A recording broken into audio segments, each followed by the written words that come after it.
नमस्कार दोस्तों, आज हम स्टार्ट करेंगे एक नया topic BSc part first year का, जिसकी हमने पिछली क्लास में बात की थी। ठीक है दोस्तों, तो पिछली क्लास में हमने जो देखा था वो था द्विसमाकलन।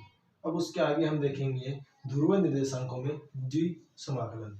ठीक है दोस्तों, तो चलो हम देखते हैं ध्रुवीय निर्देशांकों में द्विसमाकलन किस प्रकार किया जाता है। ध्रुवीय निर्देशांक होता क्या है? तो एक तो होता है अक्षीय निर्देशांक, अक्षीय, ठीक है, और एक होता है ध्रुवीय। ठीक है दोस्तों, तो अक्षीय जो निर्देशांक होता है उसका मतलब होता है ये एक्स एक्सिस और वाई एक्सिस। यदि कोई चीज एक्स एक्सिस और वाई एक्सिस पर काम कर रही है तो वह क्या कहलाएगा? अक्षीय निर्देशांक कहलाएगा। ठीक है दोस्तों, इसके अलावा यदि वो चीज अक्षों पर नहीं काम करती है, वो क्या करती है, किसी कोण पर काम करती है या ध्रुवों पर काम करती है, तो वह क्या कहलाता है? हमारा ध्रुवीय निर्देशांक कहलाता है। ठीक है दोस्तों, तो इसके अंदर जो हम समाकलन करते थे उसका जो हम कटांग भाग निकालते थे, मतलब जो हम टुकड़ा काटते थे वो इस प्रकार काटते थे। लेकिन ध्रुवीय निर्देशांक के अंदर हम क्या करेंगे, यहाँ पर कोई भी एक आकृति होगी उसको क्या करेंगे, हम इस प्रकार एक कोण बनाएंगे। ठीक है दोस्तों, हमने बात की है कि ध्रुवीय निर्देशांक में क्या करते हैं, हम एक कोण का काम करते हैं। ठीक है, तो ये हमारा क्या बन गया, एक कोण बन गया। तो ये क्या हमारा ध्रुवीय निर्देशांक है। अब हम देखेंगे कि ध्रुवीय निर्देशांक के जो द्विसमाकलन है उनको हल कैसे किया जाता है। इससे पहले हमें कुछ मान ध्यान में रखने होंगे। x इक्वल टू होता है r cos थीटा। ठीक है दोस्तों, y इक्वल टू होता है r sin थीटा। ठीक है दोस्तों, इसके पश्चात हम बात करेंगे x square plus Y square की। तो वो हम यहाँ से क्या करेंगे, ज्ञात करेंगे। x square plus Y square, x square मतलब इसका स्क्वायर, तो आर स्क्वायर और कोस स्क्वायर थीटा, और प्लस वाई मतलब आर स्क्वायर और साइन स्क्वायर थीटा। तो आर स्क्वायर कॉमन आ जाएगा और यहाँ पर बचेगा कोस स्क्वायर थीटा और प्लस साइन स्क्वायर थीटा। ठीक है दोस्तों, और इसका मान होता है 1, तो यहाँ पर क्या आ जाएगा, आर स्क्वायर। तो x square plus Y square की जो वैल्यू आ जाएगी वो क्या आ जाएगी हमारे पास, ये आ जाएगी। ठीक है दोस्तों, इसके बाद हम बात करते हैं आगे की। जो dx dy होते हैं, dx dy होते हैं, उनका मान होता है r d थीटा और dr। ठीक है दोस्तों, dx dy का जो मान होता है वो होता है r d थीटा dr,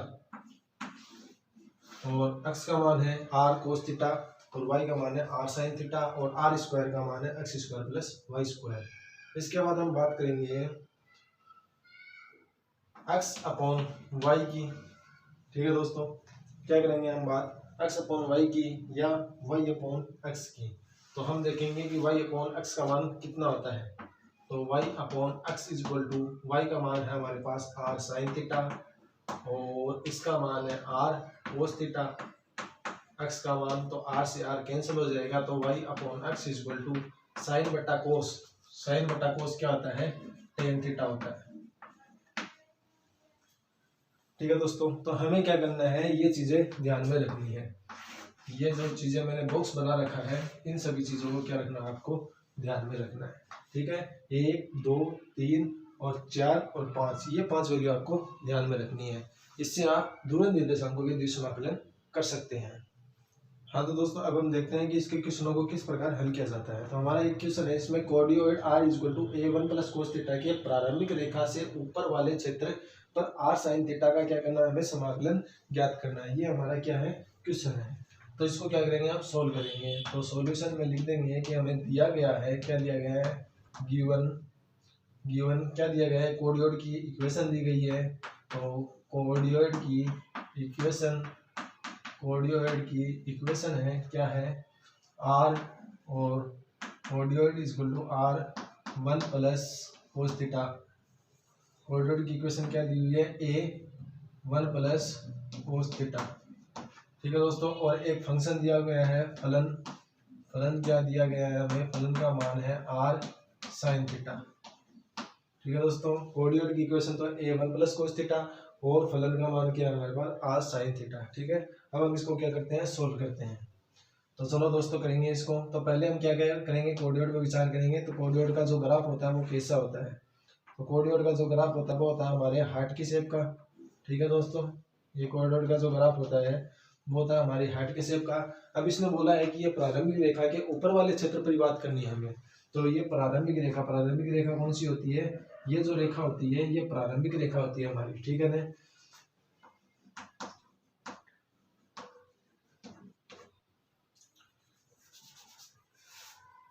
ये जो रेखा होती है वो होती है हमारी प्रारंभिक रेखा। ठीक है दोस्तों, इस रेखा का क्या कहते हैं, प्रारंभिक रेखा। तो इसके ऊपर वाले भाग का क्या करना है, हमें क्षेत्रफल ज्ञात करना है। तो सबसे पहले तो हम इसकी सीमा ज्ञात करते हैं कि इसकी सीमा क्या होगी। तो सीमा ज्ञात करने के लिए हम देखेंगे कि यदि एक व्यक्ति किसी टॉर्च को लेकर एक कमरे में खड़ा होता है तो वह टॉर्च को कहाँ से पकड़ता है और उसकी टॉर्च की रोशनी अंतिम छोर पर कहाँ पर टकराती है। पहली बात तो ये। दूसरी बात, वह टॉर्च की रोशनी को कितने कोण पर घुमा सकता है, उस चीज की बात को करेंगे हम। तो वह कितने कोण पर घुमा सकता है, वह होगी थीटा की लिमिट, और उसका प्रारंभिक और अंतिम बिंदु जो होगा टॉर्च की रोशनी का वो होगी उसकी आर की लिमिट। तो हम बताएंगे कि यहाँ पर रोशनी है वो यहाँ से आएगी और अंतिम कहाँ तक आएगी, यहाँ तक। ठीक है दोस्तों, तो इसका जो मान होता है वो होता है 0 और कितना होता है 2 पाई। ठीक है दोस्तों, और इसका जो मान होता है वो होता है 90 और क्या होता है पाई/2, और इसका जो मान होता है वो 180 और क्या होता है पाई, और इसका जो मान होता है वो होता है कितना 270 और 3/2। ठीक है दोस्तों, ये मान होते हैं इसके। अब हम बात करेंगे कि पहले जो बिंदु है वो कौन सा है यहाँ पर। तो ये बिंदु कौन सा है हमारा 0। तो हम क्या लिख देंगे, theta is equal to 0 degree से। ठीक है दोस्तों, दूसरी बात ये कर रहा है कि ये दूसरी यहाँ से स्टार्ट होकर ये खत्म कहाँ पर होगा, यहाँ पर। तो यहाँ पर कौन सा बिंदु हमारा पाई। तो थीटा इज इक्वल टू कितना है हमारा पाई। अब आर की बात करेंगे। तो आर की बात के लिए हमारी टॉर्च की रोशनी, तो ये टॉर्च की रोशनी रही हमारी, या दूसरी भाषा में बोले तो हम यहाँ पर एक कोण काट दिया। ठीक है दोस्तों, तो ये स्टार्ट कहाँ से है, इस बिंदु से। तो ये बिंदु हमारा क्या होता है 0, और वैसे भी आर की एक लिमिट क्या होती है 0 ही होती है। दूसरी बात, ये रोशनी किसके टकरा रही है, इस चीज के। तो ये क्या है कोऑर्डिनेट। तो कोऑर्डिनेट की समीकरण क्या है, ये रही हमारी। तो आर इज इक्वल टू, और वैसे भी इसने लिख रखा है आर इज इक्वल टू, ये है r is equal to a1 plus क्या हो जाएगा कोस थीटा हो जाएगा। तो ये आ गई हमारी थीटा की सीमा और आर की सीमा। ठीक है, अब हम क्या करते हैं, समाकलन करते हैं। तो समाकलन के लिए हम लिख देंगे, तो r इज इक्वल टू कितना है हमारा 0। तो r इज इक्वल टू 0 से लेकर r इज इक्वल टू कहाँ तक है a1 प्लस कोस थीटा तक। ठीक है, और थीटा इज इक्वल टू 0 से लेकर कहाँ तक है, थीटा इज इक्वल टू पाई तक। ठीक है दोस्तों, ये रही। अब हमारा फलन क्या है, फलन है r साइन थीटा। तो ये आ गया r साइन थीटा।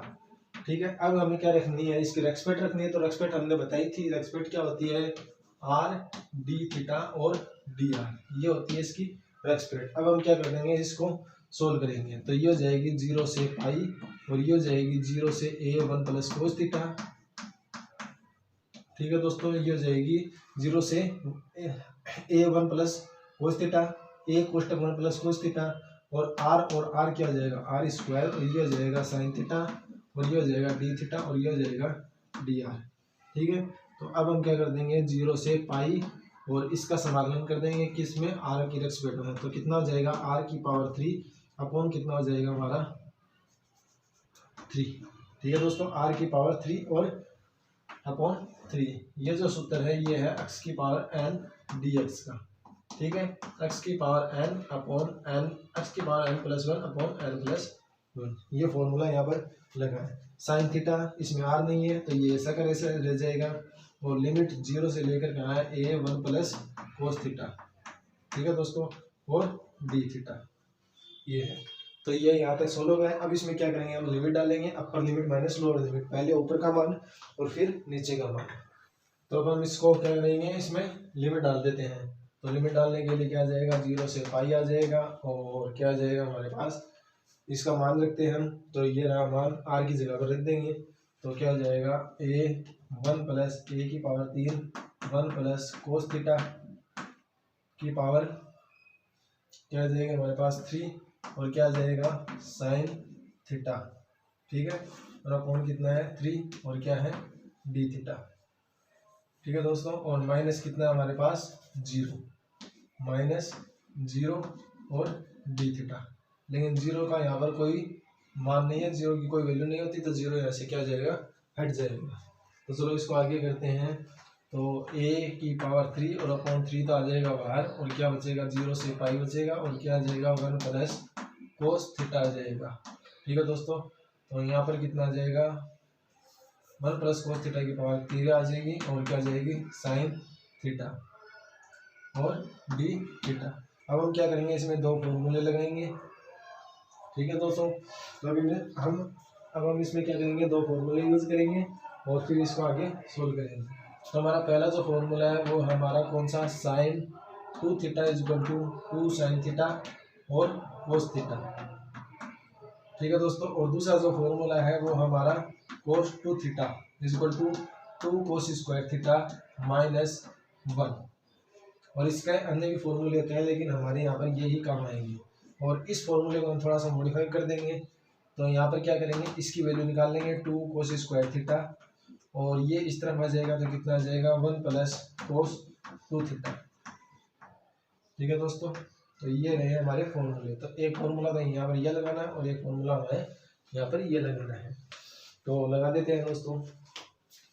तो a की पावर 3 अपॉन कितना आ जाएगा, 3 आ जाएगा, और लिमिट क्या है 0 से पाई है। ठीक है, और 1 प्लस कोस थीटा, तो यहाँ पर क्या है 1 प्लस कोस 2 थीटा, तो इसमें 2 का भाग दे रहे हैं, तो यहाँ पर थीटा बनेगा, तो इसमें भी क्या कर देंगे 2 का भाग, तो थीटा बाई 2, तो 2 कोस स्क्वायर थीटा बाई 2 की पावर कितनी हो जाएगी हमारे पास 3।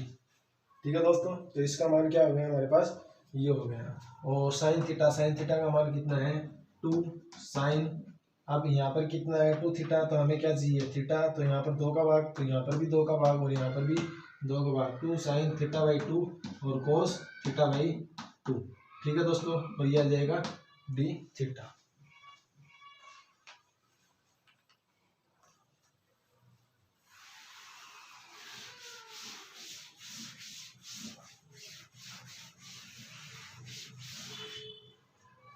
तो चलो अब हम आगे करते हैं, इनको काउंट कर लेते हैं पहले। तो 2 है उसकी पावर 3, तो कितनी हो जाएगी 8, तो 8 आ जाएगी बाहर, तो कितना आ जाएगा 8 a की पावर 3 अपॉन 3, और ये 2 और बाहर आ जाएगा, तो कितनी हो जाएगी 8 2 इंटू 8।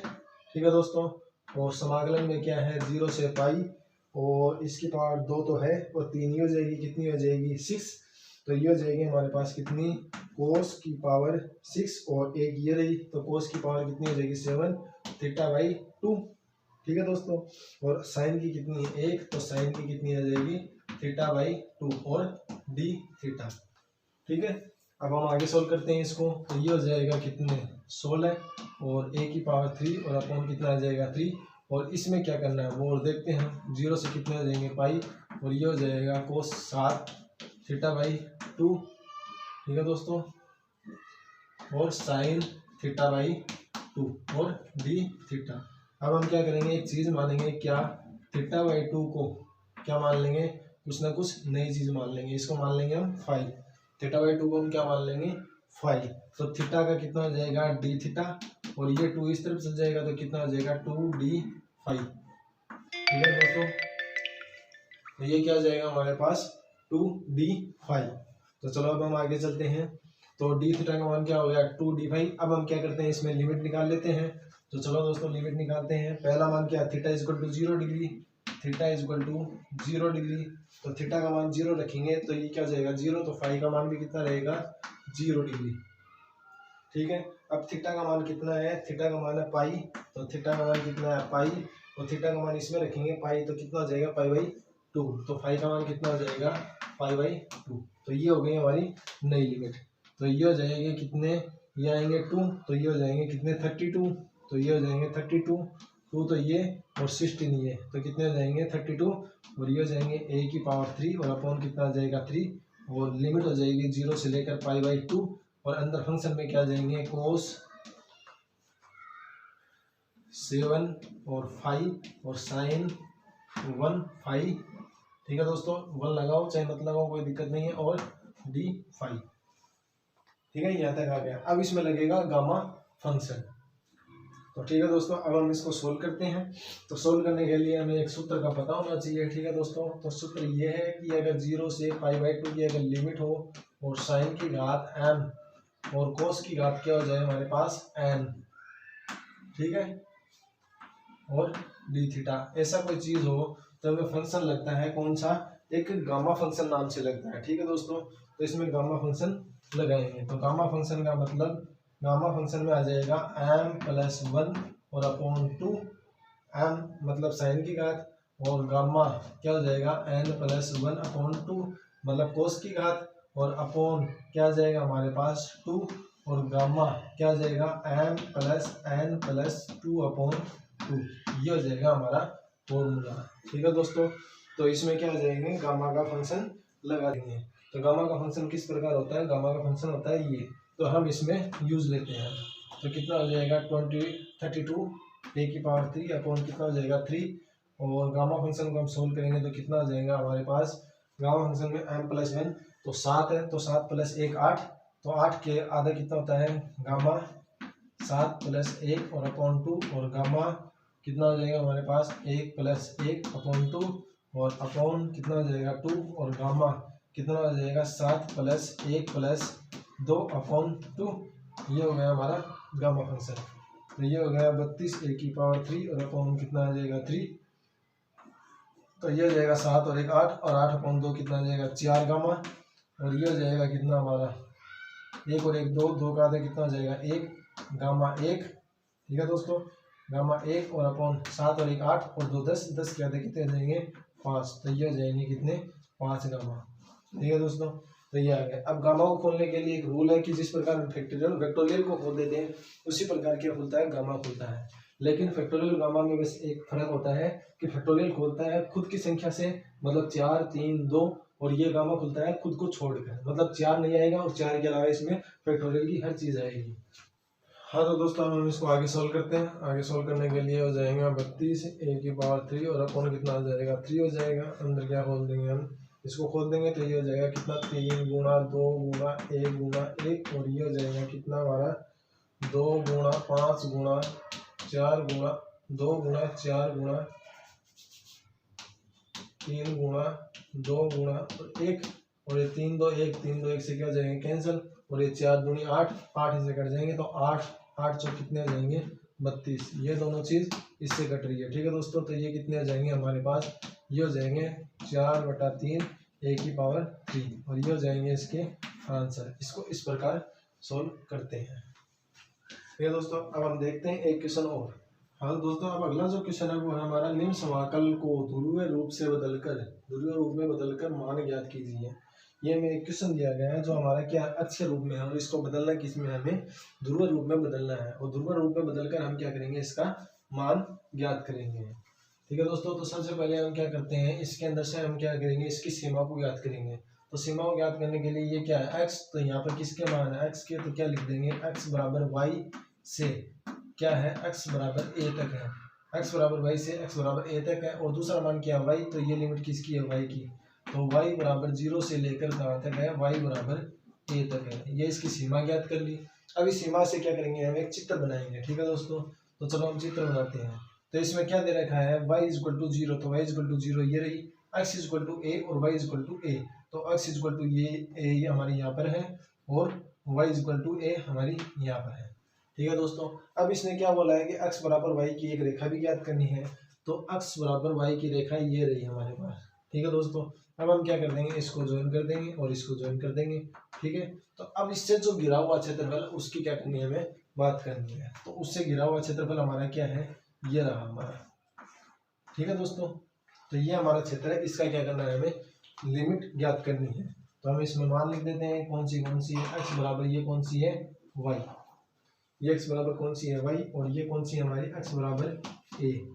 ठीक है दोस्तों, ये कौन सी है x बराबर a। अब हमें क्या करना है, इसकी दूसरी सीमा ज्ञात करनी है, कौन सी, ध्रुव रूप की सीमा। ये तो क्या है अक्षीय रूप की सीमा है, ये कौन सा हमारा अक्षीय रूप है। ठीक है, अब हमें क्या करना है, ध्रुव रूप में इसकी सीमा ज्ञात करनी है, और फिर हम क्वेश्चन को सोल्व करेंगे। तो ध्रुव रूप में सभी मान ज्ञात करने के लिए हम वही बात करेंगे कि हमारा पहले स्टार्ट कहाँ से होगा और खत्म कहाँ पर होगा। तो स्टार्ट करने के लिए हम क्या कहेंगे कि यहाँ से क्या होगा स्टार्ट, और यहाँ पर मान कितना होता है हमारा 0 डिग्री। तो 0 डिग्री का मतलब यहाँ पर कितना आ जाएगा हमारा theta is equal to 0 degree. ठीक है दोस्तों। और दूसरा कहाँ पर टच हो जाएगी यहाँ पर, क्योंकि ये देखो यहाँ से रेखा ही हमारी, तो यहाँ पर टच हो चाहे यहाँ पर टच हो चाहे यहाँ पर टच हो, तो कौन सी रेखा से टच होगी, तो रेखा से हम क्या कर लेंगे, इसका मान ज्ञात कर लेंगे। तो मान ज्ञात करने के लिए हम लिख देंगे x बराबर क्या है y। तो x बराबर y है, x का मान कितना होता है r cos थीटा और y का मान कितना होता है r sin थीटा। ठीक है दोस्तों। और अब हम क्या कर देंगे, r से r को कैंसिल कर देंगे, cos इसके नीचे चला जाएगा, तो क्या हो जाएगा sin theta upon cos theta is equal to कितना हो जाएगा हमारे पास 1। तो ये हो जाएगा कितना tan थीटा। तो tan theta is equal to कितना हो जाएगा tan 1 का मान कितना होता है पाई बाई 4। तो tan से tan रिमूव हो जाएगा, तो थीटा का मान कितना आ जाएगा हमारे पास पाई बाई 4। तो थीटा इज इक्वल टू 0 से थीटा इज इक्वल टू कितना हो जाएगा हमारा पाई बाई 4। तो ये आ गई इसकी लिमिट। अब बात करते हैं हम इसकी किसकी आर की लिमिट। तो आर की लिमिट में पहला बिंदु तो क्या आ जाएगा 0। अब दूसरा बिंदु मतलब व्यक्ति यहाँ पर खड़ा होगा तो ये क्या है यहाँ से टच करेगी ये चीज। ठीक है दोस्तों। ये जो डेल थीटा ये कहाँ पर बनेगा, यहाँ पर। हम एक दूसरा डायग्राम बना लेते हैं, उसमें देखते हैं। ये रहा हमारा डायग्राम, ये रही ये। ठीक है दोस्तों। तो यहाँ से ये खड़ा होगा तो हमारा क्या है, इस प्रकार क्या बनेगा हमारा कौन बनेगा। तो पहला बिंदु तो ये है और दूसरा बिंदु कौन सा है ये। तो इस रेखा की समीकरण कौन सी है उसकी बात करेंगे। तो इसकी जो समीकरण है उससे क्या कर देंगे हम आर का मान ज्ञात करके दे देंगे।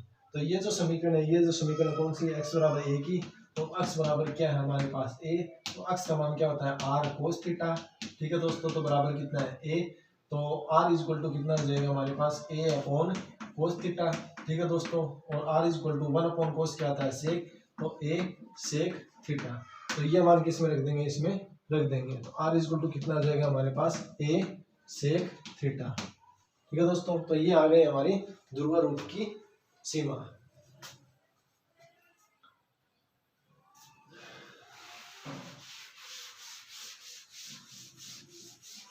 अब हम क्या करेंगे, इस सीमा को रखेंगे हमारे दिए गए क्वेश्चन में। ठीक है दोस्तों। तो इसमें रखते हैं। तो इसमें रखने के लिए सबसे पहले तो हम क्या करेंगे, इस फंक्शन को चेंज करेंगे। तो x का मान कितना है r cos थीटा। ठीक है दोस्तों। बाद में dy dx का मान कितना है r d थीटा और dr। और इसके बाद अपॉन में x square plus Y square का मान हमने ज्ञात किया था कितना है r स्क्वायर। तो ये हो गया हमारे ये मान। अब पहला क्या है r, तो r की लिमिट रख देंगे हम। तो r इज इक्वल टू कहाँ है 0 और r इज इक्वल टू कहाँ है a cos theta a sec theta. ठीक है दोस्तों। और थीटा इज इक्वल टू कितना है हमारा 0 डिग्री और थीटा इज इक्वल टू कितना हमारा पाई बाई 4। ठीक है दोस्तों। एक आर और ये दोनों आर कट गए। तो क्या बचा इसके अंदर दोस्तों 0 से लेकर पाई बाई 4 और दूसरी लिमिट कहाँ पर है 0 से लेकर ए सेक थीटा। ठीक है दोस्तों। तो अंदर क्या बचा कोस थीटा और डी थीटा और डी आर, कोस थीटा और डी थीटा और डी आर, ये रहा। अब हम क्या कर देंगे, इसका समाकलन कर देंगे। तो 0 से पाई बाई 4 तो रहेगा बाहर। ठीक है। और अंदर किसका करना आर के सापेक्ष। ठीक है। आर के सापेक्ष तो इसमें आर है नहीं, तो आर आ जाएगा, क्या आ जाएगा कोस थीटा और डी आर कोस थीटा और लिमिट क्या है 0 से ए सेक थीटा। ठीक है दोस्तों। और क्या आ जाएगा बाहर डी थीटा। ठीक है दोस्तों। हमने क्या किया है डी आर का समाकलन किया है। तो डी आर का जो समाकलन होता है वो देखो क्या होता है, डी आर का जो समाकलन होता है वो होता है आर। ठीक है दोस्तों। डी आर का समाकलन होता है आर। हाँ, तो अब हम इसको सोल्व करते हैं। तो सोल्व करने के लिए हम इसको लिख लेंगे। तो अपर लिमिट डाल देंगे इसके अंदर। तो अपर लिमिट डालते हैं हम इसके अंदर, क्या हो जाएगा हमारा 0 से कितना है पाई बाई 4। ठीक है दोस्तों। तो क्या हमारे पास आर और आर का मान कितना है ए सेक थीटा और साथ में क्या है कोस थीटा। ठीक है दोस्तों। और सेक थीटा और कोस थीटा और अब लोअर लिमिट कितनी हो जाएगी 0। ठीक है। तो कितना हो जाएगा डी थीटा। ठीक है दोस्तों। अब हम बात करेंगे किसकी 0 पाई बाई 4। ठीक है। तो ए सेक थीटा को हम क्या लिखते हैं cos theta 1 upon cos theta और ये कोस थीटा पहले से है ही और 0 है वो हट गया। तो क्या बचा डी थीटा और कोस थीटा से कोस थीटा कैंसिल। तो क्या आ गया 0 से पाई बाई 4 और यहाँ पर क्या आ जाएगा हमारा ए डी थीटा। ठीक है दोस्तों। तो ये हो जाएगा कितना ए तो आ जाएगा बाहर और डी थीटा का मान क्या आ जाएगा थीटा और 0 से कितना आ जाएगा पाई बाई 4। तो ए और पाई बाई 4 ये आ जाएगा दोस्तों इसके आंसर।